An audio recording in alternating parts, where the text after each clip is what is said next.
ოშკის რეაბილიტაციის დაწყებამდე აღდგენითი სამუშაოების პროექტს ქართული მხარეც გაეცნობა. ეს არის მთავარი შეთანხმება, რომლითაც საქართველოს კულტურის სამინისტროს დელეგაცია ანკარიდან ბრუნდება. ორი ქვეყნის კულტურის მინისტრების შეხვედრა, რომელსაც საზოგადოება რამდენიმე თვე ელოდა, სხვა გადაწყვეტილებებითაც დასრულდა. მათ შორისაა ერთობლივი კომისიის შექმნა, რომელიც კულტურული მემკვიდრეობის საკითხებზე იმუშავებს. ნახოთ რეპორტაჟი ანკარიდან.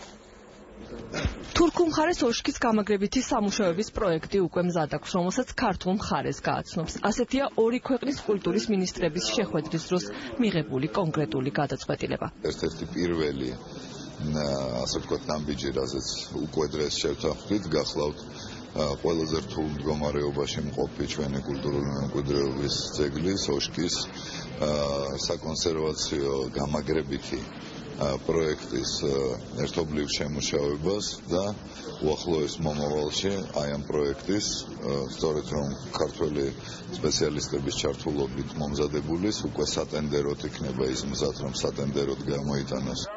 ოშკის ტაძარზე სამუშაოების დაწყება კარგახანია გადადებულია. კულტურული მემკვიდრეობის დაცვის ეროვნული სააგენტოს ხელმძღვანელი ანკარაში გამართული შეხვედრის შემდეგ აცხადებს, რომ ქართველი სპეციალისტები ოშკზე გაემგზავრებიან და პროცესში უშუალოდ ჩაერთვებიან. უახლოეს პერიოდში მოხდება ჩვენი ასე ვთქვათ ვიზიტი, ვიცით რომ მათ კიდე აქვს გარკვეული ასე ვთქვათ ოსმალურ ძეგლებზე, საქართველოში არსებულ ოსმალურ ძეგლებზე თავისი მოსაზრებები და ვიწყებთ უფრო მჭიდრო თანამშრომლობას.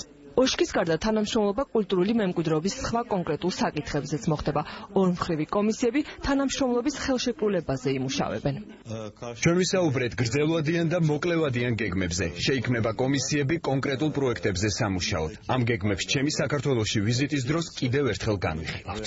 მხარეები შეთანხმდნენ იმასთან დაკავშირებით, რომ შეიქმნას ჩარჩო თანამშრომლობის სფერო, შესაბამისი ჩარჩო შეთანხმების საფუძველზე, რომლებზეც მუშაობა წარიმართება შესაბამისი უფლებამოსილი პირების დონეზე. მიხეილ გიორგაძემ თურქი კოლეგა საქართველოში მოიწვია. მხარეებმა თბილისში სპეციალისტების მიერ მომზადებულ საკითხებზე საბოლოო გადაწყვეტილებები უნდა მიიღოს.